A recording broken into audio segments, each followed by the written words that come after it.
São Paulo Arqueologia busca pelos vestígios arqueológicos do homem que habitava no passado o que hoje é o nosso estado.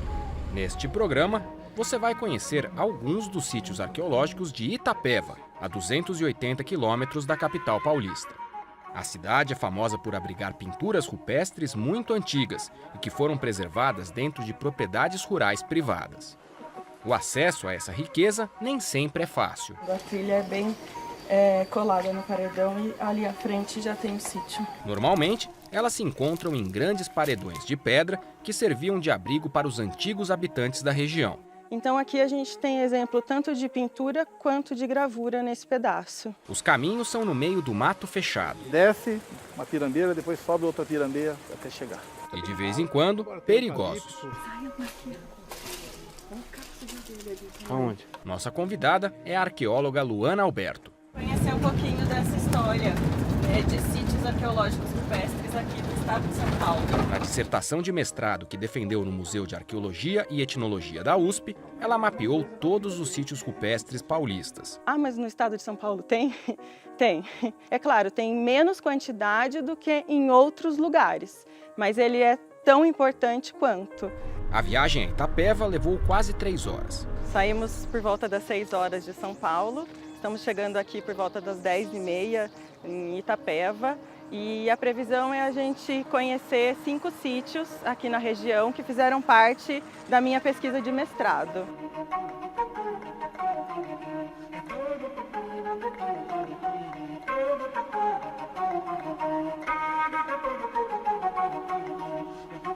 Nós vamos daqui a pouco encontrar com o pesquisador, o arqueólogo Silvio Araújo, que foi o meu contato durante as minhas pesquisas.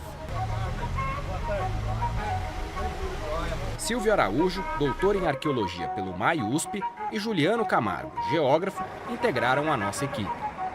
A gente vai sair da estrada e pegar a estrada de terra. Esquerda agora. À esquerda. E foi um longo sábado. O primeiro sítio é o mais conhecido e foi o primeiro a ser descoberto. Há relatos do abrigo de Itapeva que datam do final do século XIX. Agora aqui nessa estrada de terra, a gente tem cerca de 2 quilômetros até a entrada do acesso ao abrigo Itapeva. Na estrada, uma paisagem comum por aqui, grandes plantações de soja. O primeiro paredão com as pinturas e gravuras fica na fazenda da família Francaroli. É lá que a gente está chegando para começar um trajeto a pé. A gente está mais ou menos 1,5 km para chegar no abrigo Itapeva. Tá, então a gente tem que descer um pouquinho para depois subir aí. Desce uma pirambeira, depois sobe outra pirambeira até chegar. Começamos a trilha até o abrigo. Temos 2 pesquisas mais antigas para esse abrigo. O primeiro, mais antigo, foi feito pelo Tristão de Araripe, e temos uma publicação também do Desidério Aitai, que ele fez uma pesquisa na década de 70 sobre os registros rupestres, né, aqui do abrigo de Itapeva. A vegetação local é a Mata Atlântica, que foi parcialmente substituída por pasto. Nas partes mais altas, há o pouco que restou do Cerrado Paulista. E a gente pode ver aquele paredão é onde está localizado o painel rupestre do abrigo de Itapeva. E agora a gente vai ter uma subidinha para chegar até o sítio, numa pirambeirinha no meio da mata, e a gente já vai estar no sítio. Depois de 2 quilômetros de caminhada, chegamos ao grande paredão do abrigo Itapeva. Abrigos, normalmente, a questão do próprio nome, é um local onde você tem abrigo de sol e chuva. Aqui a gente tem exemplo tanto de pintura quanto de gravura nesse pedaço. Então, por exemplo, nessa daqui, a gente pode ver uma ação de gravura, né, o raspou na pedra, que é o gravou, né, com algum instrumento em rocha mais duro do que o próprio paredão. E são vários tipos de registros diferentes. Nós temos os circulares, temos as cúpulas, né, que são essas bolinhas, né, profundas, que também foram gravadas e pintadas. A gente consegue ver o pigmento. Aqui nós temos traços, tanto em vermelho quanto em preto, e isso vai compondo todo o painel rupestre do abrigo de Itapeva. Os arqueólogos sabem, por meio de análises químicas, que as tintas eram preparadas a partir de pigmentos minerais ou vegetais reduzidos a pó e misturados a um solvente. Esses pigmentos eram encontrados in natura nos arredores dos abrigos rochosos e em argilas nos leitos de rios e córregos. A tonalidade vermelha, por exemplo, era normalmente composta de hematita, ou seja, óxido de ferro. Pesquisas ao redor do sítio identificaram materiais líticos e vestígios de cerâmica do tipo Itararé, que é característica de grupos pertencentes ao tronco linguístico Macro-G. Estes, por sua vez, são ancestrais dos caingangues, indígenas que até hoje habitam a parte mais meridional do Brasil.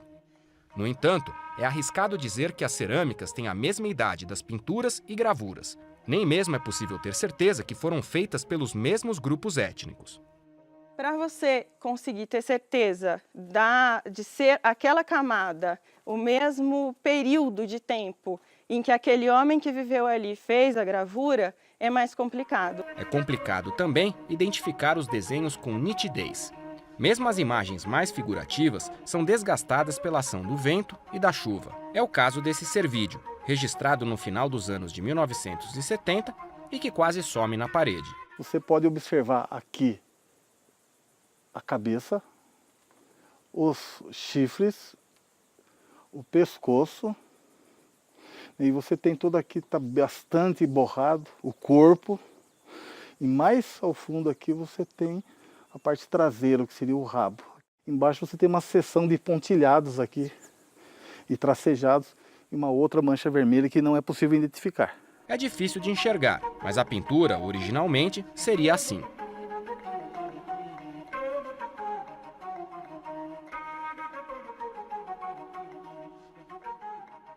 Este outro exemplo é um pouco mais visível. Aqui você tem também um tamanho um pouco menor, a cabeça, os chifres, o pescoço, e você também tem as patas do animal. E parte do corpo também é bastante aparente. Partimos para o próximo destino. No meio do caminho, paramos num mirante com uma bela paisagem. Ao lado da chamada Pedra da Mineirita, fica o próximo sítio a ser conhecido. Nós vamos aqui nas proximidades daquele morro que está próximo à pedra. Então, na verdade, ele é uma continuação da pedra, só que ele não é tão alto, ele não é tão exuberante. Nas proximidades do morro, a gente vai encontrar essa pintura rupestre. Tem chão até a fazenda. Conseguimos chegar com o carro perto, mas precisamos atravessar uma mata bem fechada para acessar o paredão. Aqui a gente está aqui nesse paredão da fazenda Issa Salomão, para tentar achar essa pintura rupestre que nunca foi registrada, né? Não foi registrada. Eu encontrei há cerca de 12 anos atrás, eu estava com um grupo de estudantes, a paisagem era outra aqui, era um campo, era uma floresta. De repente, no meio da conversa... Aonde? No meio do caminho tinha uma colmeia, uma senhora colmeia. Eu acho que é melhor a gente não chegar muito perto, é muita abelha. Seria impossível continuar. As abelhas eram uma barreira natural. A pintura que a gente tentou achar aqui era uma pintura ou era uma gravura? Era uma pintura feita em vermelho, seria um círculo com cortado no meio com um risco.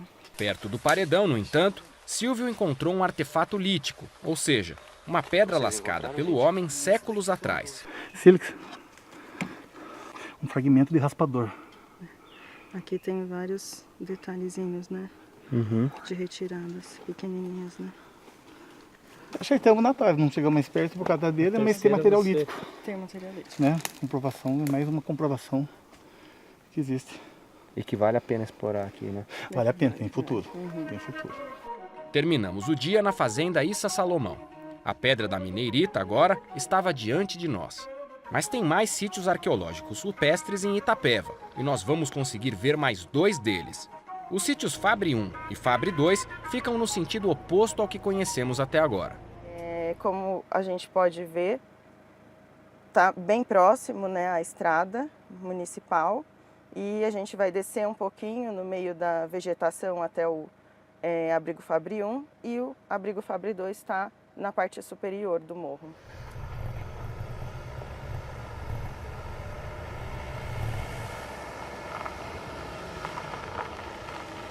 Aqui a gente já está bem próximo dos dois sítios que a gente vai visitar agora. Do abrigo Fabre 1, que nós vamos no primeiro, está a cerca de 200 metros, um pouco ali abaixo. Começamos a descida para o abrigo Fabre 1. Até o paredão, mais mata fechada. Chegamos pertinho das pinturas. Aqui também há abelhas, e por isso ficamos um pouco distantes. São registros feitos com pigmento vermelho. Alguns são figurativos, também retratando cervídeos, como vimos no abrigo de Itapeva. Aquela escada perto das pinturas sinaliza que alguém extraiu mel há pouco tempo da colmeia. Uma parte, né, da colmeia foi retirada, a gente pôde ver uma escada ali, justamente para eles poderem fazer o trabalho de retirada, mas mesmo assim as abelhas continuam ali. Aqui a gente tem basicamente pinturas em vermelho, que é parecido, seria o registro de cervídeo, mas do restante ele é bem diferenciado do painel maior do sítio Abrigo de Itapeva. Nós vamos agora subir pela mesma trilha que nós descemos, chegando até a estrada, e da estrada a gente entra no acesso para o abrigo Fabre 2. O Fabre 2 é o nosso último ponto de visita. Agora é subida. Nós estamos agora, Feb, bem em cima do abrigo Fabre 1, bem em cima onde a gente estava, só que aqui é outro ambiente. A gente está a 870 metros de altitude, na Serra das Pedras, né? Um maciço de arenito, com ambiente rupestre, vegetação rupestre, composta de bromélias, orquídeas, cactos, craovas, vários tipos de arbustos. Estando a 870 metros de altitude, o que acontece? Você tem uma visão do ambiente ao redor a mais de 30 quilômetros, 25, 30, 35 quilômetros, né? Por isso, ser um ponto estratégico, né, para a fixação do homem pré-histórico. E agora, Luana? Agora a gente vai seguir para o Fabre 2, que é essa formação rochosa logo à nossa frente, cerca de 20 metros, e o abrigo está localizado logo à nossa frente, né, na entrada da formação. Ok, vamos lá? Vamos lá.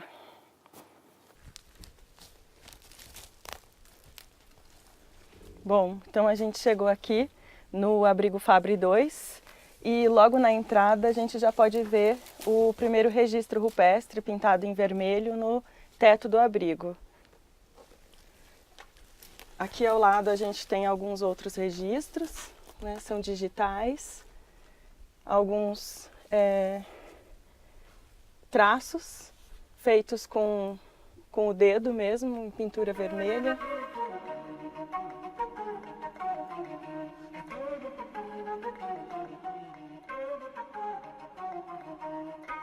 E aqui tem uma coisa bem interessante que a gente pode observar, a escolha, né, do espaço no teto para fazer a pintura, porque a gente tem um traço aproveitando o contorno, né, da rocha.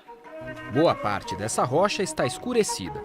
Isso é fruto, segundo Silvio, da ação do homem.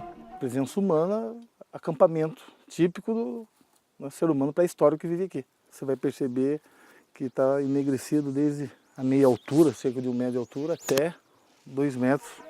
Para falar sobre como a pesquisa continua depois do trabalho de campo, encontramos com Luana Alberto na redação da Univesp TV, em São Paulo.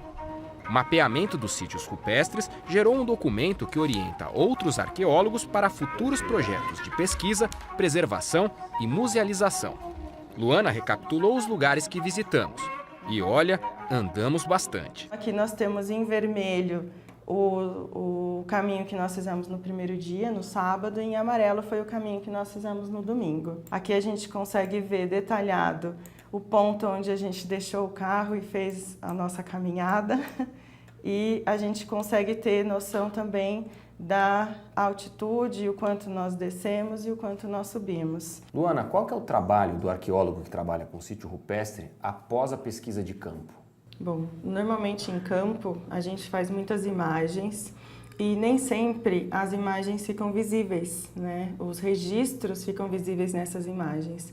Então, basicamente, a gente tem o trabalho de tratamento dessas imagens, destacando aqueles registros em que a gente se interessa mais. O que fiz foi criar camadas acima das imagens, camadas transparentes, e eu trabalhava pintando em cima desses registros, para que, ao colocar uma camada branca, como se fosse uma folha branca, você destaca somente os registros. Então, você pode brincar um pouquinho com a imagem. Você coloca o desenho em cima do fundo, né, da própria imagem, né, da fotografia, como você pode tirar essa imagem e deixar um fundo branco. Se o suporte tem um desgaste na rocha, você pode documentar isso também através das imagens. Que tipo de material foi usado, de pigmento, da onde esse pigmento veio. Então, às vezes, estudos na área da química, para entender, né, o que é exatamente esse pigmento. Eu, particularmente, não olhei